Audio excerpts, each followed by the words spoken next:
Hello everyone, and welcome back to JAS Reviews. Now I'm going to be skipping over the rest of my intro today because I'm not in a good mood.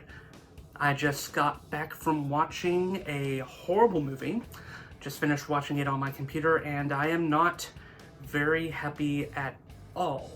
Now typically there would be a different video out at this time. I have an episode of the Critical Corner on the way very soon. That should be out next week, hopefully, but I just couldn't hold it in anymore about this movie. So the movie today I'm going to be talking about is Artemis Fowl, which was directed by Kenneth Branagh. Now, to many of you, I'm sure the name Artemis Fowl is going to sound familiar, and that's because this movie is based on a book series, a YA book series written by Eoin Colfer. But as a kid, I was a huge fan of the book series. And in fact, the first and second books still hold up for me to this day. In fact, I love this series so much that I actually own both of the books. Here's the first one, and here's the second one. I actually have all five, but the reason I'm showing you all those two is that this movie makes an interesting decision to combine the first two books together in some ways. The plot that this movie has, which is very thin, I would say, is that Artemis Fowl's father is kidnapped by this evil hooded creature named Opal, who we don't really know much about this creature in the movie. So she captures him, and basically Artemis tries to rescue him, and he wants to rescue him with whatever means possible. And he mainly does that through trying to capture the fairies. And eventually he does capture one named Holly Short, who is another main character of this movie. She works underground. That's where the fairies live, is in the underground.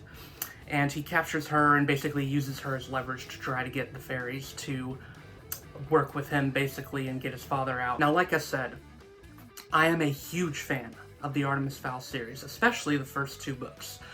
I will say that the remaining three don't hold up for me quite as much as the first two do, particularly the first one.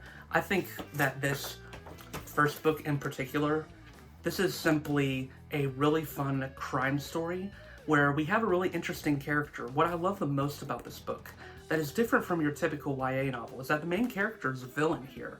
And in fact, he's a villain for the whole book. And the first book is really him just performing some crimes. We see him do all these clever things with his technology and with his butler. And he revels in capturing the fairies. He revels in capturing Holly. He doesn't have any sort of regrets with it. And he seems to enjoy just being a bad guy, which I always thought was interesting as a kid. The most insulting thing about this movie right off the bat, and there are a lot of insulting things to this movie, but one of the most insulting is that it totally assassinates the character of Artemis Fowl. He is nothing here, like in the books. In the movie, he's practically a good guy. You sympathize with his actions in the movie because they're more pure-hearted, they're more directly tied to saving his father. Whereas in the book, all he really cares about is getting as rich as he can, and he thinks if he exposes these fairies, and he exposes them to the world, then he'll just get more rich. He enjoys criminal enterprises. In this movie, he's barely a criminal at all. In fact, I wouldn't really call him one. So Artemis in this movie, I just think his portrayal is very insulting. He's a hero, like I said, and there's nothing of his cold or witty or clever personality shown here. We don't see any evidence of him being a criminal mastermind, and that's just so utterly angering to me. In fact, Artemis Fowl almost feels like he isn't even the main character of this series. And that's because the movie almost seems to care more about doing this framing narration with the character of Mulch Diggums, who was a character in the book series, but he was more of a minor character in the first book. In fact, we didn't get introduced to him until about halfway into the series, whereas in this one, he's narrating the whole story. Now let's talk about Mulch Diggums real quick, because man, oh man, is this character also pretty insulting. First of all, they decide to make him a normal-sized human, which, why? Why did they do that? it seemed to be for this recurring bit where he wanted to be the same size as the dwarves or something like that. That was the seeming joke they were going for. But it wasn't that funny, and I think it was more out of laziness that they didn't want to do a whole lot of clever camera tricks or computer tricks or whatever else they needed to do to make Mulch look smaller. Josh Gad is absolutely terrible as this character. I haven't really liked him as an actor that much in the past, and I cannot stand him in this movie. I just don't think he's that good of an actor. And this voice that he does with Mulch, this like faux Christian Bale Batman voice, where he does this deep throaty, groveling voice, it's so inconsistent and it's so annoying to listen to. And it's clear that he's trying to be so serious in some parts of this voice, that he's trying to sound so menacing and so cool. But it's just a joke. And speaking of bad acting, the lead actor who plays Artemis, I feel so bad for him partly, because this is his first film that he's ever been in. This is his first credit on IMDb. But he's just terrible in this movie. I'm not sure if I can entirely blame him, as his character is written so blank and so generically. I think the director really needed to do a lot more with him, needed to rein in his acting a lot more, because the biggest problem with this actor is that every time he finishes a line, it seems like he just retreats back and sort of spaces out, essentially. He doesn't even react to what other characters are saying, and his lines are very monotone. It feels like it comes out of an amateur elementary school play rather than any type of high-budget $125 million movie. The movie is nothing like the trailers for the most part. Almost every shot in the trailer, in fact, I think maybe every shot for the most part, is not in the movie at all. There's a couple shots in there where you're like, wait, that wasn't in the movie at all. So the trailer is pretty much deceptive. And I was already angered by the trailer when I first saw it, because I was already thinking, man, this movie's going to be bad. It's going to insult what Artemis Fowl is. But the movie is even worse than what the trailer suggested, which is quite the incredible accomplishment, I have to say. Now, if you think we're done with the character assassinations, if you think Artemis Fowl and Mulch are the only ones that get insulting adaptations, well, then you're incredibly wrong, because the rest of the characters are quite bad here, too. Now, like I've said before, I am not a book-to-movie adaptation purist. I think that a movie does need to change some things around, and maybe it even needs to change some character traits around in order for it to work in a movie format. And I'll even admit, Artemis Fowl is not one of the easiest book series out there to adapt.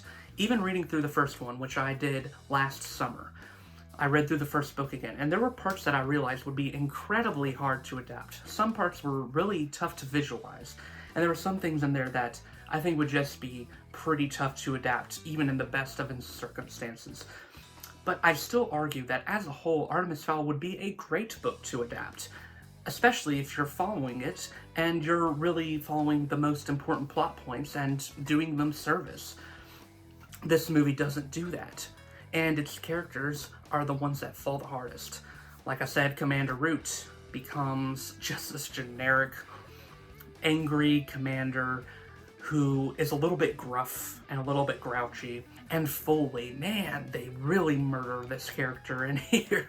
It is so angering what they do with him. They make him just this generic tech guy, whereas in the book he was much more than just an IT tech person. That's what he feels like here. He's a freaking centaur.